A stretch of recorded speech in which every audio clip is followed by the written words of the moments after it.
I think, we don't want to take up too much of your time. This has been amazing. You've pretty much broken Clubhouse. There are probably about like over a dozen, maybe more overflow rooms. And I see so many Twitter trends right now. You've been so generous. For all your listeners here and on Twitter, you've been asking for people to join Neuralink. You've been asking people to join Tesla. Do you have any final thoughts for everybody who's listening to you right now? Well, do you want to hear the real story from Vlad from Robinhood about what happened this week with GameStop? Uh, sure, go for it. Okay, you need to like let him somehow click on a button so he can talk. All right, let me figure this out.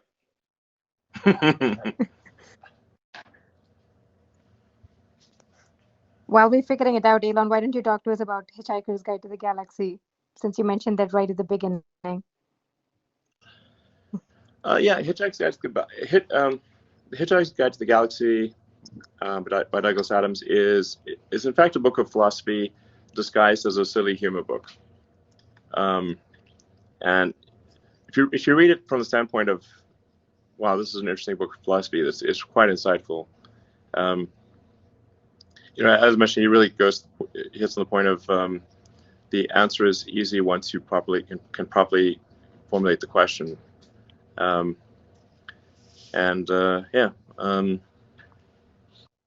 like the fact that the ship is powered by infinite improbability. It's called the Heart of Gold. Yeah. Yeah, it's he makes fun of bureaucracy. In fact, Earth essentially gets destroyed by a sort of clerical error or by the alien. Essentially, but not even clerical error. They basically decide that they need to have an interstellar highway, and then Earth's in the way, and so they post the fact that Earth needs to get destroyed for this interstellar highway. But of course, it's posted on an alien bulletin board that no one on Earth can access. And so then they're surprised when people on Earth are unhappy about this. It's like, it was posted on the board. What do you mean? Like, what board? Some of the things in Doug Adams' book, like the Babel fish, where you put the fish in your ear that automatically translates, we kind of have that already. Yeah, the future is coming fast. Elon, okay. Vlad, can you hear us? Vlad the Stock Impaler. Hey guys, thanks for inviting me up. It's good to hang with all of you. All right, Vlad, what really happened? Give us the inside scoop. All right. Well, I was actually hoping that you would invite me up for the Fermi paradox part, because this has been a very surreal weekend and week for me. One of the really great things is all the people coming out of the woodwork to offer support for the company, offer advice. So I got introduced today. And actually, I should say I just randomly downloaded Clubhouse a couple of days ago just to see what it was all about. So this is my first time literally using the app. But yeah, I got introduced to your friend Antonio, Elon, who had some good advice for me, and then introduced me to you. You had some great advice. And then I figured, I heard about this Clubhouse, and this has got to be part of the simulation. So I just thought, why not? So here I am. So I'm actually an adherent to the simulation hypothesis. All right. Well, spill the beans, man. What happened last week? Why do you stop people? Why couldn't people buy the GameStop shares? The people demand an answer, and they want to know the details and the truth. Yep. Okay. So let me start by giving a little bit of background. So I'm the chief executive of Robinhood. Robinhood is actually a I'll go through this quickly. Don't worry. This is important. It's actually a couple of companies. So there's an introducing broker dealer called Robinhood Financial, and that basically is the app that you know and love. It processes trades. You're a customer of Robinhood Financial. Then there's a clearing broker dealer, Robinhood Securities, that clears and settles the trades. And then we have Robinhood Crypto, which is our crypto business. all of which, all of these are kind of different entities that are differently operated. So basically Wednesday of last week, we just had, unprecedented volume, unprecedented load on the system. A lot of these, so-called meme stocks were, going viral on social media, and people were joining Robinhood, and there was a lot of net buy activity on them, as you guys all know. And Robinhood at this time, I think, was #1 on the iOS App Store, and pretty close, if not #1 on Google Play as well. So just unprecedented activity. Yeah. And so Thursday morning, right?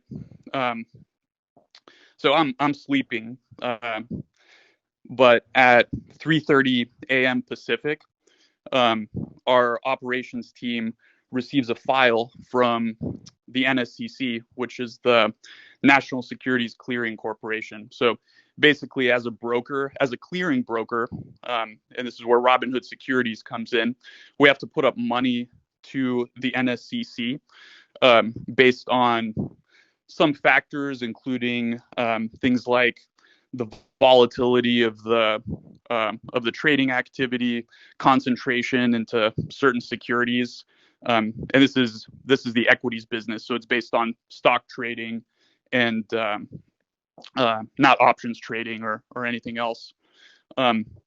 So they gave us a file with a deposit, and the request was around $3 billion, which is, about an order of magnitude more than what it typically is, right? So no, why was that so high? Like, this seems like it sounds like this is an unprecedented increase in demand for capital. What formula did they use to calculate that? Well, yeah, and just to give context, Robinhood up until that point has raised, a little bit, around $2 billion in total venture capital up until now. So it's a big number. Like $3 billion is a large number, right? So basically the details are, we don't have the full details. It's a little bit of an opaque formula, but there's a component called the VAR of it, which is value at risk. And that's based on kind of some fairly quantitative things, although it's not fully transparent. So there are ways to reverse engineer it, but it's not kind of publicly shared. And then there's a special component, which is discretionary. So that kind of acts as a multiplier. And basically, discretionary meaning like it's just their opinion. Yeah, it's a little bit. I mean, I'm sure there's definitely more than just their opinion, but basically, well, I mean, I it's guess based like on growth. What everyone wants to know is like, did something maybe shady go down here? It's like, it seems weird that you'd get a sudden $10 billion demand. $3 billion. 3 in the morning. Sorry, how much? It was $3 billion US. $3 billion. Okay, yeah, $3 billion around. Just suddenly out of nowhere. And what percentage? I wouldn't impute shadiness to it or anything like that. Okay. And actually, the NSCC was reasonable subsequent to this, and they worked with us to actually lower it. So it was unprecedented activity. I don't have the full context about what was going on in the NSCC to make these calculations, but yeah, essentially it was a large number. Is anyone holding you hostage right now? No, I'm okay. Blink twice. Yeah. Thanks for asking. But anyway, so this was obviously nerve-wracking, and I actually was asleep at this point. The operations team was fielding this at 3:00, and then we got back, we put our heads together. Our chief operating officer basically said, look, let's call up the higher ups at the NSCC and kind of figure out what's going on. Maybe there's some way we can work with them. And basically there was another call, and they lowered it to something like $1.4 billion from 3. So, okay, we were making some progress, right? And then, but it's still a high number.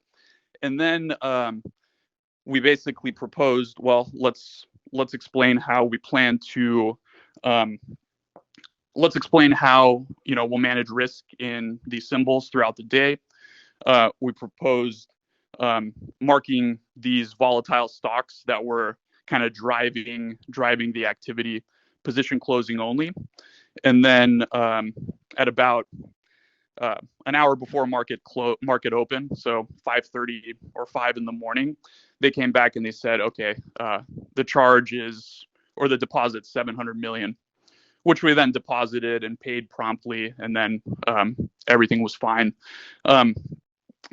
So that essentially explains why we had to mark these symbols position closing only, and also why we knew this was a bad outcome for customers. Part of what's been really difficult is Robinhood stands for democratizing access to stocks, and we want to give people the access. So that's been very, very challenging.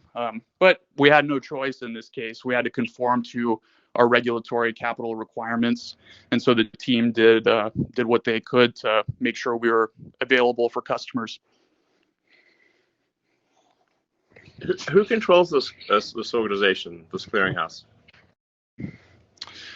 It's a consortium. It's not quite a government agency. I don't really know the details of all of that.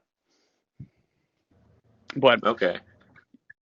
And to be fair, like we were I think there was legitimate sort of turmoil in the markets. Like, these are unprecedented events with these meme stocks, and there was a lot of activity. So there probably is some amount of extra risk in the system that warrants higher requirements. So it's not entirely unreasonable. But we did operational processes to make sure that customers that had positions could sell their open positions, because obviously restricting someone, we got a lot of questions about, okay, you had to restrict buying, why didn't you also restrict selling?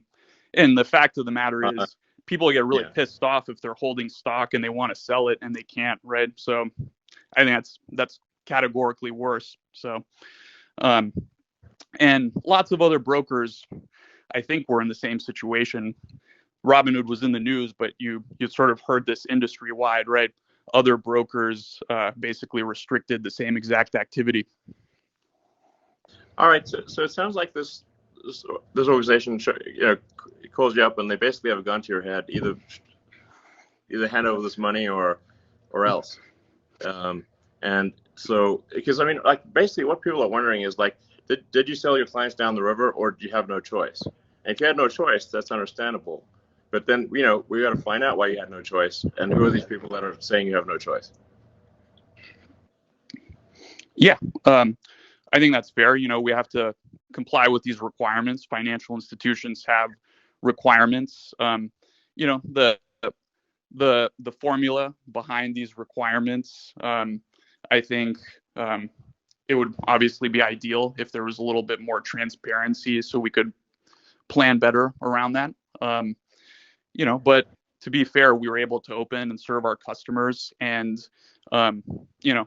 24 hours later, our team raised over $1 billion in capital, so that when we did open, when we do open tomorrow morning, we'll be able to kind of relax the stringent position limits that we put on these securities on Friday. Will there be any limits?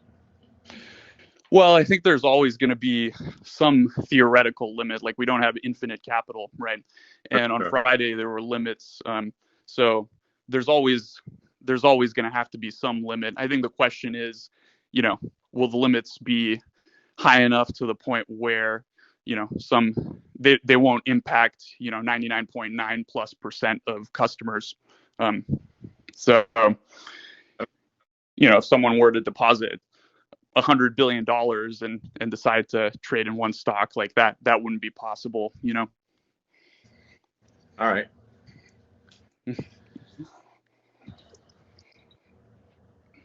All right. Well, I guess people really just want to know, if you had no choice, then you had no choice. It's gun to head situation, and then that's understandable. But then whoever put that gun to your head should, be willing to answer to the public. Yeah, listen, and I know there's processes. This is unprecedented times, and to be fair to those guys, they've been reasonable. So we are.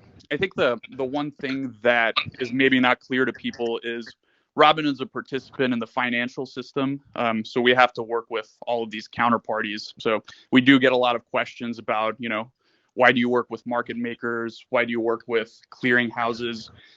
Vertically integrating and getting, it's hard enough to build introducing a clearing broker dealer. Not too many people have done that, but the financial system that allows customers to trade shares is sort of a complex web of multiple parties, and it's hard to. I think everyone says, oh, it could be better, it could be improved. It's just the necessity of trading equities in the U.S. that you have to do all these things. To what degree are you beholden to Citadel? Like basically, if Citadel's unhappy, then what happens?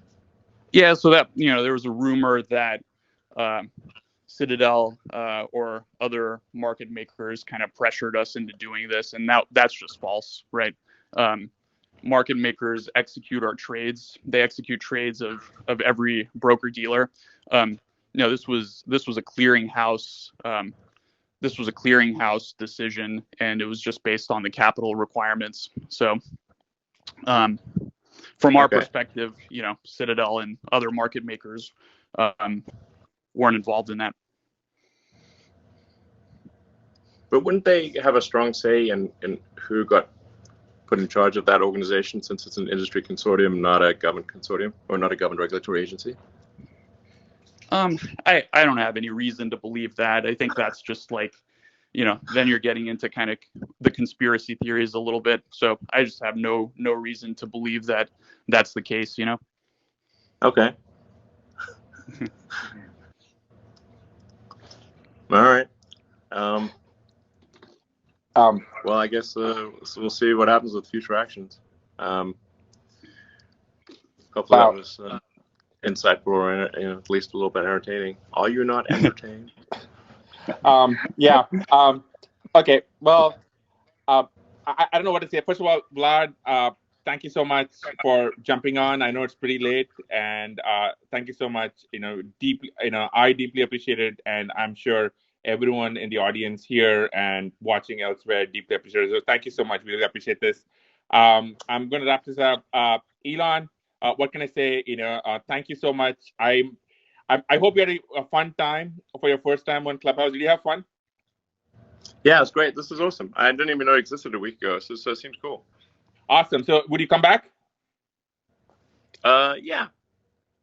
All right. Okay. Well, thank you so much, and also thank you everyone for listening in. I know we went way over, Elon. Elon, we every time we do this show, we try and pick a song that fits the person we're interviewing. So I'm going to play us out of the show with a song that I think you might like. Gary, hit it.